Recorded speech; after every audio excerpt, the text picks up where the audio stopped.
जानिए पैदल चलने के 42 फ़ायदे जो आपको कोई डॉक्टर भी नहीं बताएगा। क्या आपको टहलना या पैदल चलना पसंद है? पैदल चलने के 42 फ़ायदे जानने के बाद आप भी आज से पैदल चलने की आदत बना लेंगे, जिसका सबसे बड़ा फ़ायदा तो यही होगा कि आपका बहुत सारा पेट्रोल बचेगा। खैर यह तो मजाक की बात है, लेकिन वाकई में पैदल चलना न केवल आपके बेहतर हेल्थ के लिए ज़रूरी है, बल्कि इससे आपका मानसिक विकास होता है तथा इमोशनल पक्ष भी निखरता है। साधारण कार्य या समय की बर्बादी लगे, लेकिन इसके इतने फ़ायदे हैं कि लाखों रुपए खर्च करने के बाद भी आप ऐसे लाभ नहीं प्राप्त कर पाएंगे। अब आप पैदल चलने के 42 फ़ायदे जानिए और कोशिश करिए कि एक भी पॉइंट आपका ना छूटे। पैदल चलने के 42 फ़ायदे। शारीरिक लाभ।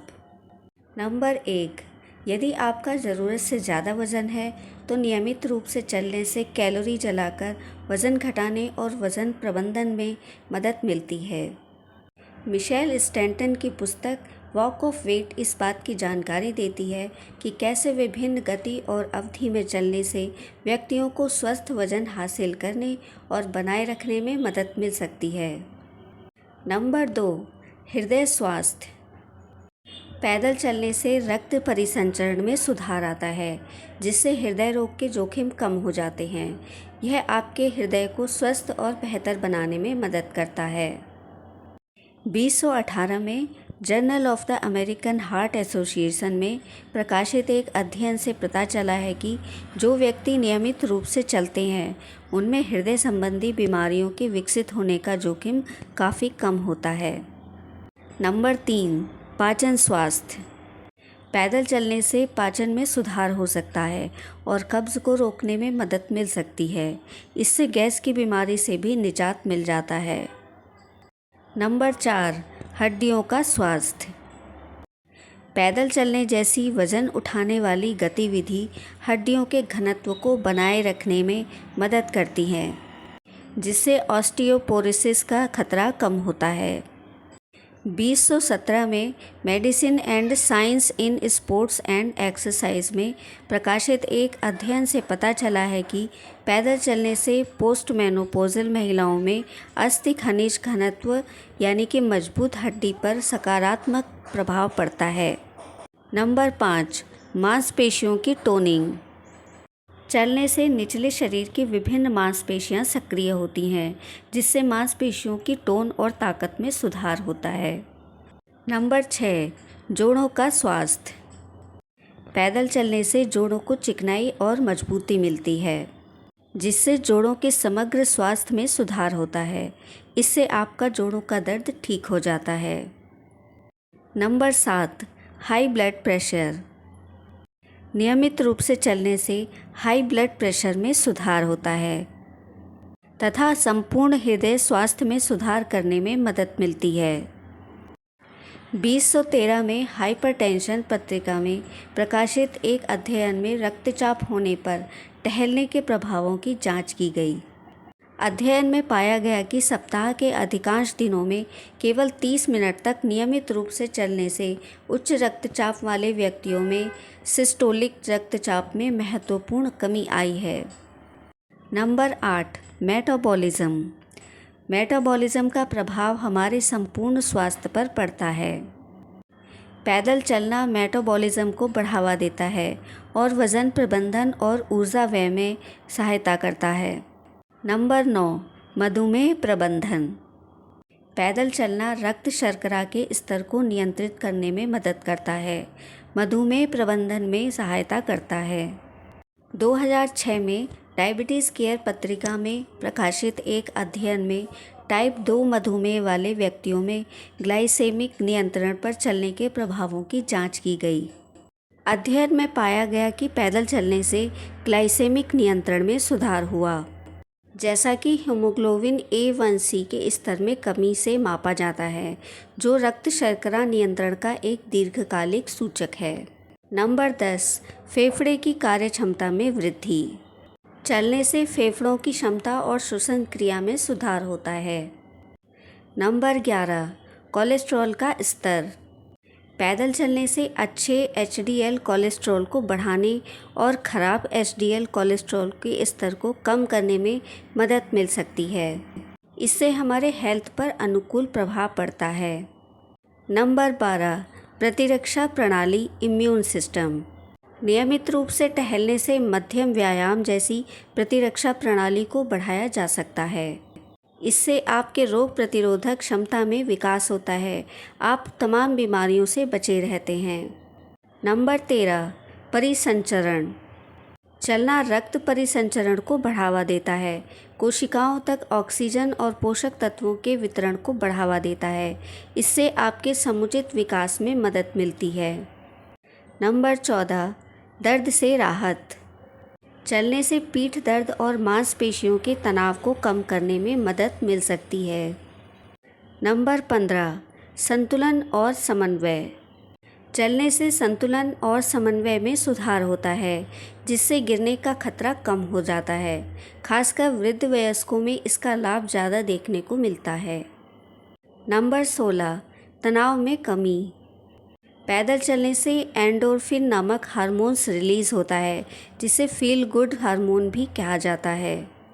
जब आप कुछ समय तक टहलते हैं तो इसका निर्माण आपके शरीर में होता है, जो आपको अच्छा महसूस कराता है। इस प्रकार यह आपके तनाव को कम करता है। नंबर 17, अनिद्रा से राहत। पैदल चलने जैसी नियमित शारीरिक गतिविधि से नींद की गुणवत्ता में सुधार हो सकता है। नंबर 18, मुद्रा में सुधार। चलने से मुख्य मांसपेशियों को मजबूत करने में मदद मिलती है, जिससे मुद्रा बेहतर होती है। नंबर 19, लचीलापन। पैदल चलना जोड़ों के लचीलेपन और गति की सीमा को बनाए रखने में मदद करता है। नंबर 20, दीर्घायु। नियमित रूप से टहलने से जीवन काल बढ़ता है। पैदल चलने के 42 फ़ायदों में आपको 20 फ़ायदे पता चले हैं, जो कि आपकी फ़िज़िकल हेल्थ से जुड़े हैं। अब आप मानसिक और भावनात्मक लाभ के बारे में जानेंगे। Number 21, mindfulness. माइंडफुलनेस से चलना वर्तमान क्षण की जागरूकता और माइंडफुलनेस को बढ़ा सकता है। इससे आपका जीवन स्तर बेहतर होता है। नंबर 22, मूड में सुधार। सुबह टहलने या पैदल चलने से मूड अच्छा होता है और चिंता और अवसाद की भावनाएं कम होती हैं। नंबर 23, तनाव में कमी। अगर आप केवल भावना की बात करें तो पैदल चलने से आपको अच्छा महसूस हो सकता है। प्रकृति या सुखद वातावरण में घूमना तनाव के स्तर को काफ़ी कम कर सकता है। नंबर 24, रचनात्मकता को बढ़ावा। टहलने से आपके मन में उन्मुक्त विचार पैदा होंगे, जो कि रचनात्मक सोच और समस्या समाधान को प्रोत्साहित करते हैं। नंबर 25, संज्ञानात्मक कार्य। नियमित रूप से चलने से संज्ञानात्मक कार्य, स्मृति और ध्यान अवधि में सुधार हो सकता है। नंबर 26, मस्तिष्क स्वास्थ्य। पैदल चलने से संज्ञानात्मक गिरावट और न्यूरोडिजेनरेटिव बीमारियों का खतरा कम हो सकता है। नंबर 27, सामाजिक मेलजोल। दोस्तों के साथ या समूहों में घूमना सामाजिक मेलजोल के अवसर प्रदान करता है। नंबर 28, आत्मसम्मान। पैदल चलने जैसी नियमित शारीरिक गतिविधि में शामिल होने से आत्मसम्मान और आत्मविश्वास को बढ़ावा मिल सकता है। नंबर 29, ऊर्जा का स्तर। पैदल चलने से ऊर्जा का स्तर बढ़ सकता है। दिन भर आप अपने भीतर एक ऊर्जा का एहसास करेंगे और थकान की भावना दूर हो सकती है। नंबर 30, भावनात्मक कल्याण। चलना कल्याण और भावनात्मक स्थिरता को दर्शाता है, इसीलिए महात्मा गांधी या अन्य राजनेता पैदल यात्रा करते हैं। नंबर 31, सुलभ व्यायाम। पैदल चलना व्यायाम का एक सुविधाजनक और आसानी से उपलब्ध रूप है। चाहे गरीब हो या अमीर, हर कोई इसका लाभ उठा सकता है। नंबर 32, कम प्रभाव। चलने से जोड़ों पर कोमल प्रभाव पड़ता है, जो इसे विभिन्न फिटनेस स्तरों वाले लोगों के लिए उपयुक्त बनाता है। नंबर 33, किसी उपकरण की आवश्यकता नहीं। चलने के लिए किसी विशेष उपकरण की आवश्यकता नहीं होती। जूते की एक आरामदायक जोड़ी पर्याप्त है। नंबर 34, लागत प्रभावी। घूमना एक प्रकार का व्यायाम है जो कि सबके लिए मुफ्त में मौजूद है। इसके लिए आपको जिम की सदस्यता की भी आवश्यकता नहीं होती है। नंबर 35, समय दक्षता। पैदल चलना आसानी से दैनिक दिनचर्या में शामिल किया जा सकता है, जैसे काम पर जाना या ब्रेक के दौरान चलना। नंबर 36, सामुदायिक जुड़ाव। आपके पड़ोस में घूमना समुदाय और जुड़ाव की भावना को बढ़ावा देता है। इससे आपके आसपास सौहार्द का माहौल बनता है। नंबर 37, पर्यावरणीय प्रभाव। ड्राइविंग के स्थान पर पैदल चलने का विकल्प चुनने से आपके कार्बन पदचिह्न में कमी आती है। आप एक प्रकार से कम कार्बन का उत्पादन करते हैं, जो पर्यावरण के लिए बहुत लाभदायक होता है। नंबर 38, स्वस्थ आदतें। नियमित रूप से चलने से स्वस्थ व्यायाम की आदत स्थापित करने में मदद मिल सकती है, जिसे आपकी अच्छी आदतों के रूप में देखा जाता है। नंबर 39, कसरत के बाद बेहतर रिकवरी। व्यायाम के बाद थकान दूर करने के लिए भी आप टहल सकते हैं। नंबर 40, अनुकूलनशीलता।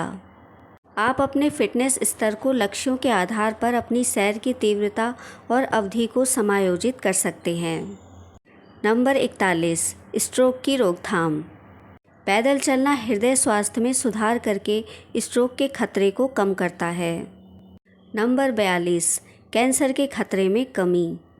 पैदल चलने से नियमित शारीरिक गतिविधि कुछ प्रकार के कैंसर के खतरे को कम करते हैं। दोस्तों, उम्मीद है आपको ये जानकारी वाली वीडियो पसंद आई होगी। इस वीडियो को आप अपने दोस्तों और परिवार के साथ शेयर ज़रूर करें और इसी तरह की जानकारी वाली वीडियो देखने के लिए मेरे चैनल को सब्सक्राइब भी ज़रूर करें। वीडियो देखने के लिए आपका बहुत बहुत धन्यवाद।